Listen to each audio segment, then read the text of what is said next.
Então, vamos continuar com a nossa leitura de No Invisível, Espiritismo e Mediunidade, de Leon Denis, um dos maiores escritores, também em seu estilo especialíssimo, né? Uma escrita linda, perfeita, de profundidade. Leon Denis, um dos maiores escritores a respeito do espiritismo e dos fenômenos ligados ao espiritismo, à mediunidade. Vamos ouvir um pouco. Faz muito tempo eu li o primeiro capítulo e como retomei a leitura com alguns conhecidos, alguns amigos que estão querendo se aprofundar mais no Leon Denis, eu resolvi refazer a leitura do primeiro capítulo, ok? E à medida em que vá chegando propostas de vocês a respeito dessa leitura,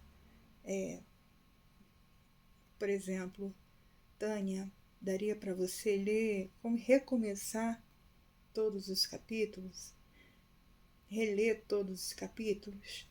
Aí a gente, à medida, né, dessa busca, a gente faz uma espécie de segundo encontro com gente que está mais adiantada na leitura do livro e com um novo pessoal que está chegando, está querendo compartilhar comigo essa leitura desde o início e trocar ideias. Então, eu, no momento, não vou ler sobre a introdução no sentido da nota do editor da segunda edição, tá? Porque esse livro aqui tem uma nota de segunda edição,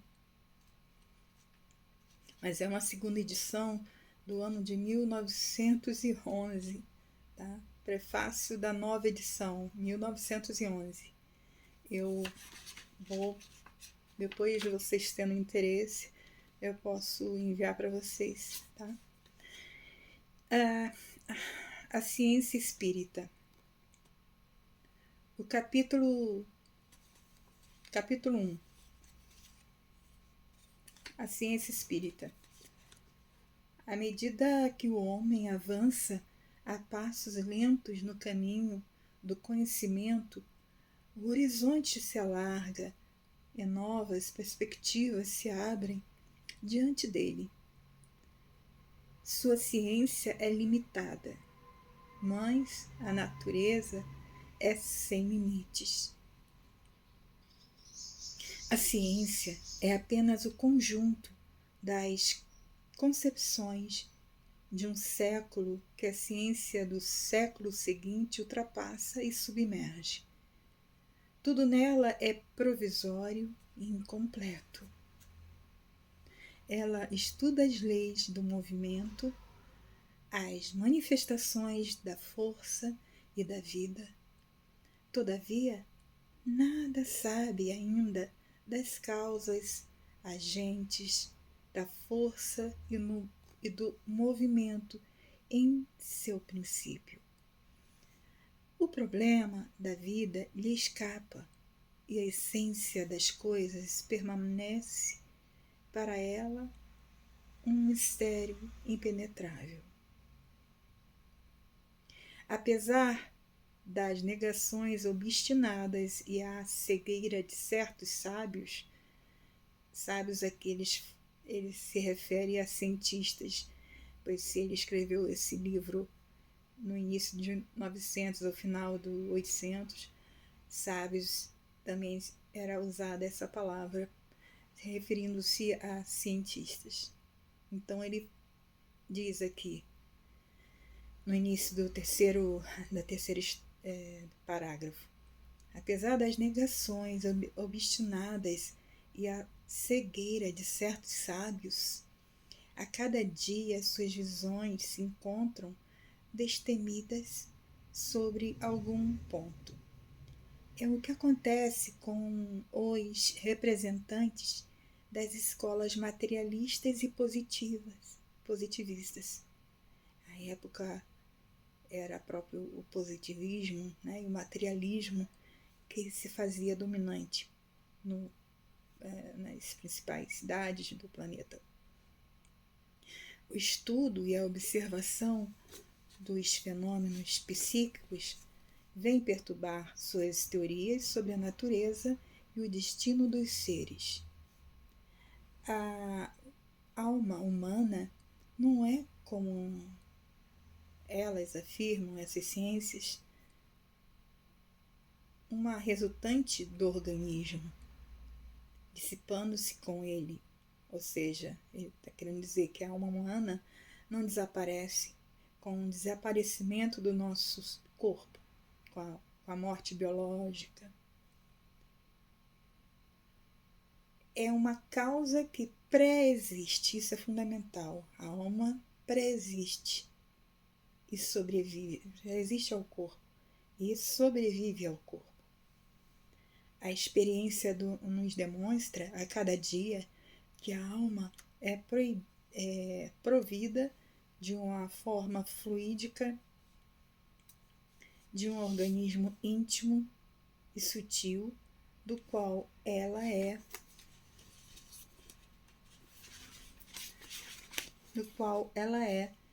inseparável. Esse organismo imponderável que tem seus sentidos próprios, distintos dos sentidos corporais, é o único em ação quando ela exerce seus poderes superiores. Graças a ele, a alma pode, durante a vida e durante o sono, libertar-se do envoltório físico, penetrar a matéria, transpor o espaço, perceber as realidades do mundo invisível. Essa forma fluídica destacam-se irradiações, eflúvios que podem se exteriorizar em camadas concêntricas ao corpo humano.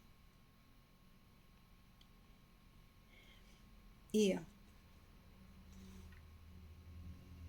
até, em certos casos, condensar-se em graus diversos e se materializar ao ponto de impressionar placas fotográficas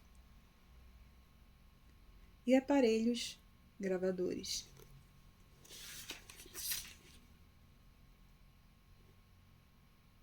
Com relação a essa questão, ele pede para a gente ver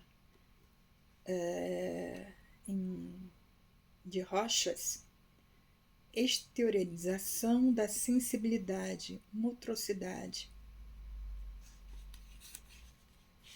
Eu vou repetir então o trecho.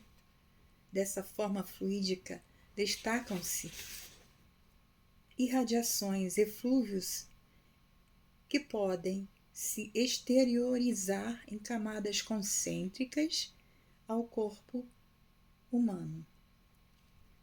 E aí ele coloca um número 9 aqui em edição, tá?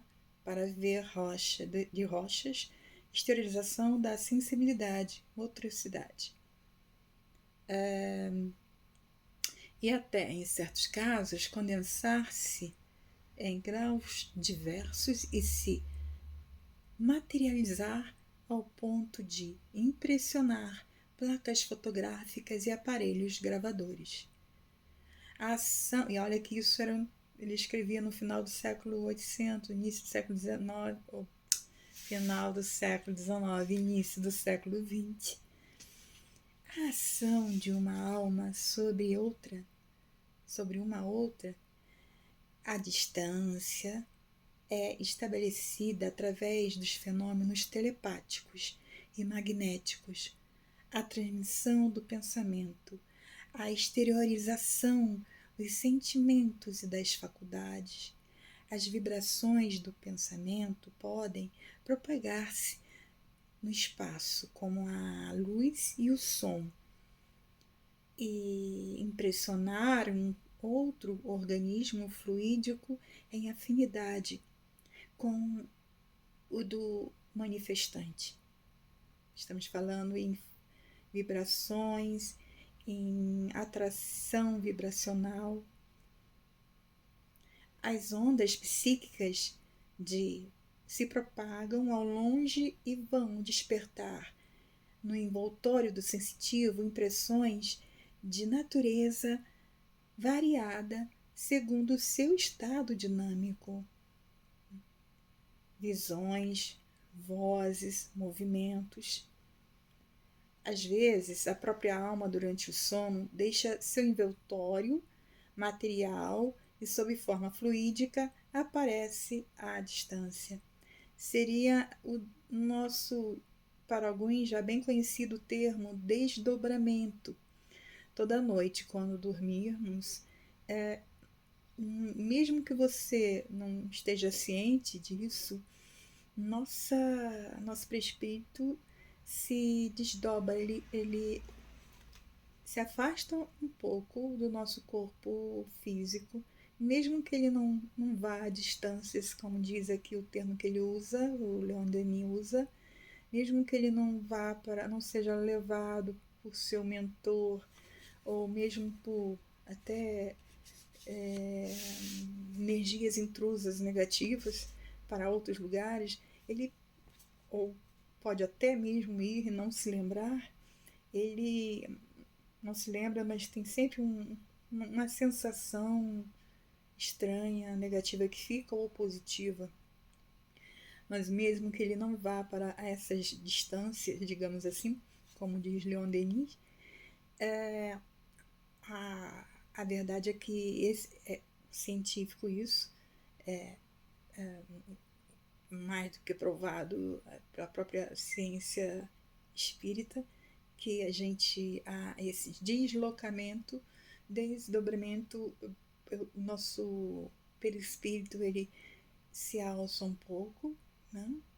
Nosso corpo fica ali descansando e nosso perispírito fica um tanto quanto se refazendo também, assim como o nosso perispírito, sempre coligado a nosso dito cordão de prata, que de prata não tem nada a ver, como diria o Wagner Borges, né? Nosso querido grande escritor e médium Wagner Borges, que um dos que eu mais recomendo no Brasil a respeito de desdobramento, de viagem astral, como queira dizer. Então vamos, continuando aqui. Às vezes, a própria alma, durante o sono, deixa seu envoltório material e, sob forma fluídica, ou seja, nosso perispírito, ele não toca em termos assim que o espiritismo kardecista, por exemplo, hoje em dia usa, nem outros tipos de estudos, como, por exemplo, a viagem astral, o hinduísmo, o budismo, outras religiões de cunho espiritualista e também de hermetista, né? Que são pessoas estudiosas de saberes muito antigos, herméticos, digamos assim, né? A eubiose, temos nossa, agora me deu um bloqueio aqui das palavras que eu desejaria falar, mas tudo bem, que elas retornarão. Então, uns chamam de perispírito, outros chamam de corpo astral, mas também há uma subdivisão, que nós não vamos entrar aqui nesse momento, aprofundar nisso, né? Que não é o nosso objetivo, o escopo, mas duplo etéreo, né? O corpo emocional, que seria o corpo astral, o corpo mental inferior, o corpo mental superior, o corpo átmico, búdico, átmico. Na verdade, estamos aqui nesse momento falando de uma dimensão assim mais próxima ao nosso corpo, que seria o nosso corpo astral, nosso corpo emocional e mental, tá? Principalmente emocional, que estaria pairando sobre essa dimensão, por exemplo, no sono, mas também podendo fazer esse desdobramento de modo consciente à medida que vá treinando e lendo muito a respeito. Retornando de novo para o mesmo parágrafo. Às vezes, a própria alma, durante o sono, deixa seu envoltório material e, sob forma fluídica, aparece à distância. Certas aparições foram vistas por várias pessoas ao mesmo tempo. Outras aparições foram vistas por outras exerceram uma ação sobre a matéria, abrindo portas, deslocaram objetos, deixaram traços de sua passagem, algumas impressionaram animais. As aparições de moribundos foram constatadas milhares de vezes. Os processos verbais da Sociedade de Pesquisas Psíquicas de Londres, nos Anais das Ciências Psíquicas de Paris, assinalam-lhe em grande número. O Sr. Flammarion, que é um grande desses estudos, o Sr. Flammarion, no seu belo livro O Desconhecido e os Problemas Psíquicos, relata uma centena de casos com coincidência de morte, o que não permite neles ver simples alucinações, porém fatos reais com relação de causa e efeito. Esses fenômenos foram constatados tão frequentemente, eles se apoiam em testemunhos tão numerosos e tão importantes que sábios de uma prudência excessiva, como o Sr. Charles Richet, da Academia de Medicina de Paris, pôde dizer, abre aspas, encontramos uma tal quantidade de fatos impossíveis de explicar de outra forma a não ser pela telepatia que é preciso admitir uma ação à distância. O fato parece provado e absolutamente provado. Fecha aspas. Nesses fenômenos já encontramos uma demonstração positiva da independência da alma. Com efeito, se a inteligência fosse uma propriedade da matéria e devesse extinguir-se com a morte, não se poderia explicar como, no momento em que o corpo se abate, em que o organismo deixa de funcionar, essa inteligência se manifesta, às vezes, com uma intensidade mais viva, com uma recrudescência de atividade. Os casos de lucidez, de clarividência, de previsão de futuro, são grandes nos moribundos. Nesses casos, os desprendimentos do envoltório abre ao espírito um novo campo de percepção. A alma se revela no momento da morte com faculdades, qualidades superiores àquelas que possuía na vida normal.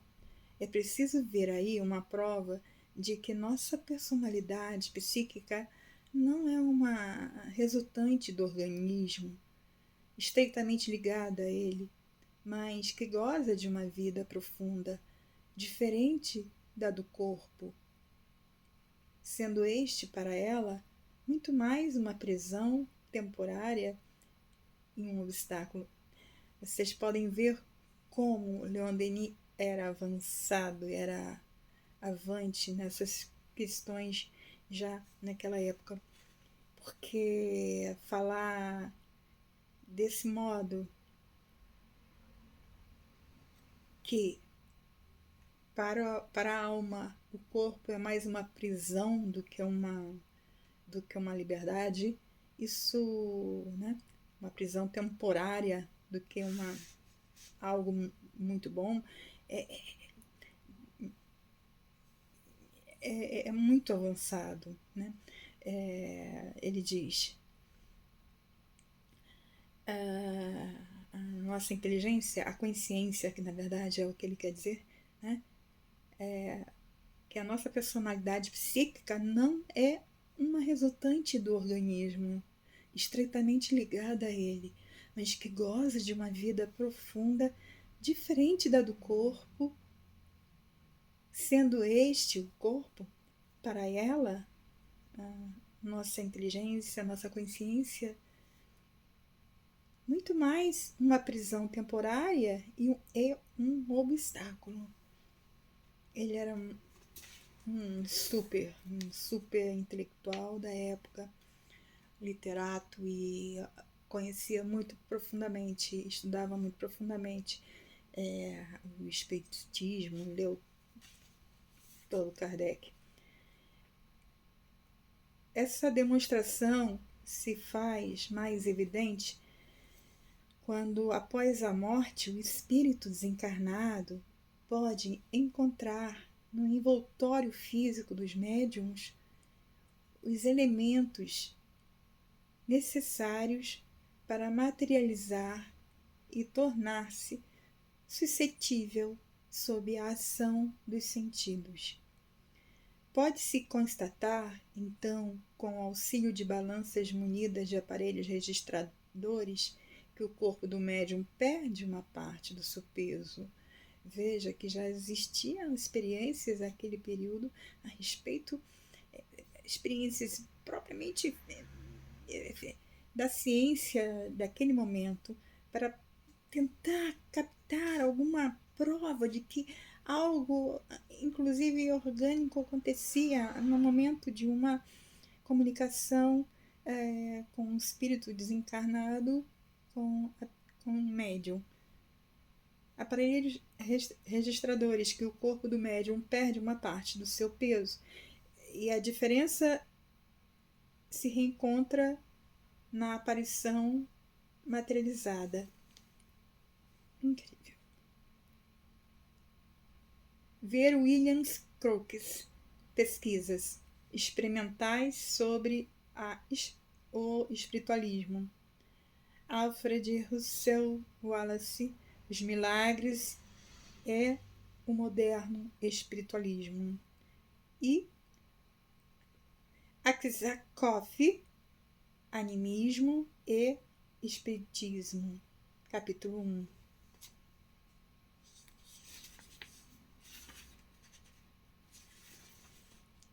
Bom,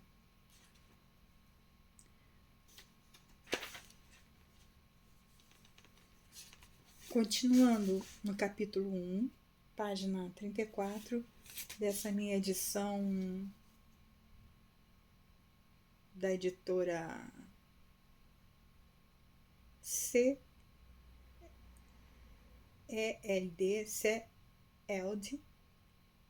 No Invisível, Espiritismo e Mediunidade, de Leon Denis. Continuando nosso primeiro capítulo, página 34. A cada ano, os fatos se multiplicam, os atestados se acumulam, a experiência do mundo dos espíritos se afirma com uma autoridade e um poder crescente. Há meio século, o estudo da alma passou do domínio das manifestações e dos conceitos puros para o da observação e da experiência. E aqui ele se refere às pesquisas de Allan Kardec e o seu grupo de estudos, à época já, meados do século XIX, né? Em suas experiências, pesquisas, a sociedade, seu método, buscando um método científico para analisar as experiências, os acontecimentos, os fenômenos que estavam acontecendo em todo o mundo, principalmente falando em Paris, falando em New York, né? Haviam tantas médiums já famosos naquela época por suas manifestações. E isso vai além das mesas dançantes, como sabemos, né? Que chamou muita atenção também do Kardec nesse período em que ele buscava colher o máximo de dados, analisar, frequentar propriamente dito para olhar e ter um olhar, um esguardo diferenciado, né? Não de quero ver um evento, quero me entreter com algo que muitas das vezes era realmente de má fé, eram realmente eventos mentirosos e outras não. E foi isso que o levou, entre outras coisas, obviamente, entre a sua própria escolha, né, antes de reencarnar, de trabalhar em cima disso, uma pessoa, um grande literato, um grande intelectual, mestre e com uma grande capacidade de metodologia científica. E o interesse dele foi, muitos de vocês já viram alguns filmes a respeito de Allan Kardec. A vida se revela sob um duplo aspecto, físico e suprafísico. O homem participa de dois modos de experiência. Pelo seu corpo físico, ele pertence ao mundo visível. Pelo seu corpo fluídico, ao mundo invisível. Esses dois corpos nele coexistem durante a vida. A morte é a sua separação. Acima da nossa humanidade material, agita-se uma humanidade invisível. Interessante essa frase, essa assertiva, como ele coloca isso, né? Como o homem sabia mesmo o que estava dizendo, com essa assertividade toda, com a própria forma como ele manifesta, né? Acima, no sentido não é que é abaixo, acima, né? É uma dimensão. Acima de nossa humanidade material, agita-se, ou seja, muito viva, uma humanidade invisível, composta dos seres que viveram na terra e que despojaram a vestimenta de carne. Acima dos vivos, encarnados num corpo mortal, os sobreviventes prosseguem no espaço, a vida livre do espírito. Eu vou dar uma parada aqui nesse momento para falar com vocês a respeito. Você vê, nós estamos na primeira parte, né, no primeiro capítulo. Ele usa termos bem genéricos aqui, né? Durante o livro ele vai destrinchando conceitos, eventos, possibilidades, tudo que acontece ou acontecia àquela época em termos do chamado a nova experiência, a nova ciência espírita. Aqui nesse primeiro capítulo pode parecer tudo muito genérico, essa fala, por exemplo, última. Essas duas humanidades se renovam uma pela outra através do renascimento e da morte. Isso sim, correto. Tudo que está dito aqui está correto. Eu só queria fazer uma observação a respeito dos nossos dias, passados mais de 100 anos da época em que ele escreveu esse livro, nós sabemos que além da própria outra dimensão, além dessa aqui encarnada, material, eu sou Tânia, você fulano de tal, eu tenho minha carreira, eu tenho minha família, idem vocês. Além dessa vida, ele diz, temos uma outra vida, que após o desencarne físico, nós deixamos essa personalidade, essa experiência aqui no corpo, e vamos para o mundo verdadeiro, que seria o mundo mais... o mundo espiritual, como se fosse aquela matriz de onde dali partimos para ter experiências encarnados, né? Naquele período ele não estudava, nem era o momento propriamente de tentar elucidar uma população com livros tão bons quanto os que ele escreveu, falando de coisas além, tipo, falando de níveis outros dimensionais do nosso eu, né? Da nosso eu superior, né?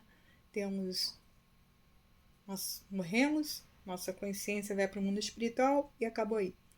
Continuamos, né? No infinito, pela eternidade, sem muito mais a dizer. Ele vai falar muito mais a respeito durante os outros capítulos. Porém, é importante saber, deixar claro que o Leon Denis, nesse primeiro capítulo, é como uma introdução, fala meio que genericamente, dá alguns pequenos conceitos e depois vamos entrando em detalhes.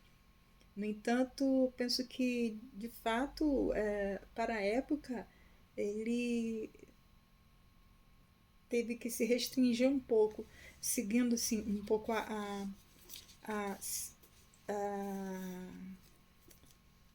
filosofia de Kardec e ficar nessa não é dualidade, porque ele mesmo fala que não é dualidade, é uma coisa só. Depois a morte, a consciência, né, fica no mundo espiritual, mas que havia e há, além desse umbral, desse mundo espiritual a níveis, depois, de acordo com a nossa evolução, com a sutileza de nossas experiências, no caso aqui na Terra, né, e também fora da Terra, nesse mundo espiritual, o quanto você aprende, o quanto você trabalha a energia da criação, se buscando essa energia criativa, que é a própria fonte de tudo.